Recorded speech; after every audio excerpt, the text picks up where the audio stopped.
বাজার থেকে মাছ আনলাম, কাটতে বসে গেলাম। আমার হাজবেন্ড যেহেতু দূরে থাকে, তাই বাজারে আমাকেই যেতে হয়, বাজারটা আমাকেই করতে হয়। কাটতে বসে গেলাম। আমরা হচ্ছি 5 ভাই বোন, 4 বোন 1 ভাই। আমার ভাই সবার বড়, আমি সবার ছোট। আমার বড় যেহেতু আরও 3 বোন আছে, তাই আমাকে বাবার বাড়িতে কখনো কাজ করতে হতো না। আমার কোনো কাজের কোনো ধারণাও নেই। আমার কাপড় চোপড় থেকে শুরু করে সব কিছুই আমার বোনেরাই করে দিতেন। কাপড় চোপড় ধোয়া, তারপরে আমার যে কাজগুলো থাকার কথা সেগুলো আমার বোনেরাই করে দিত।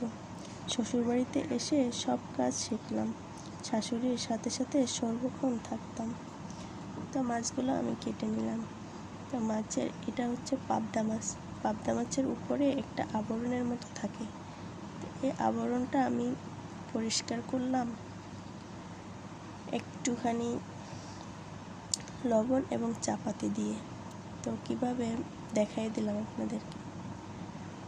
2 চামচ লবণ দিয়ে দিলাম, একটুখানি চা পাতি, সামান্য কিছু চা পাতি দিয়ে দিলাম। চা পাতি দিয়ে নেড়ে চেড়ে মাছটা পরিষ্কার করে নিলাম। এখন মাশাআল্লাহ সব কাজই পারি। সব কাজ দ্রুত করতে পারলেও মাছ কাটতে অনেকটা সময় লাগে। এখন রমজান মাস, সারাদিন একটু ব্যস্ততায় থাকা হয়, তো সারাদিন রেস্টের সময় পাওয়া যায় না। সকালে সাধারণত রমজান মাসে আমরা 8 থেকে 9টা পর্যন্ত প্রায় সবাই ঘুমিয়ে থাকি।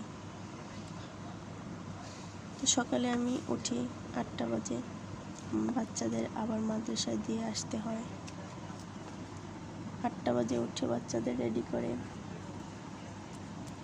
বাচ্চাদেরকে মাদ্রাসায় দিয়ে এসে আবার একটুখানি বসে কোরআন তেলাওয়াত করতে, তারপরে আবার ঘর গোছানো, তারপরে আবার রান্না বান্না, আবার বাচ্চাদেরকে মাদ্রাসায় থেকে আনা, তাদেরকে গোসল করানো, খাওয়ানো, এইভাবে সারাটা দিনের সময় চলে যায়। আসলে মাছটা আমি পরিষ্কার করে নিলাম।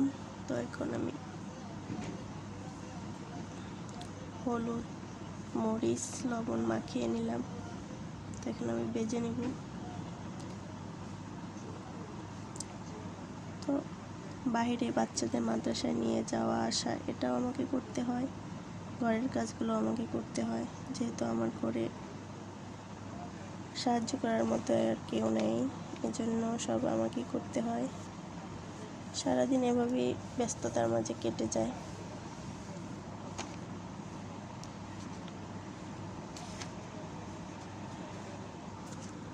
বিকেলে ইফতারির টাইম হয়ে যায়। আসলে বিকেলে ইফতারি তৈরি করতে করতে আবার বিকেল টাইমটাও শেষ হয়ে যায়, ইফতারির সময় হয়ে যায়। তারপরে মাগরিবের পরে আবার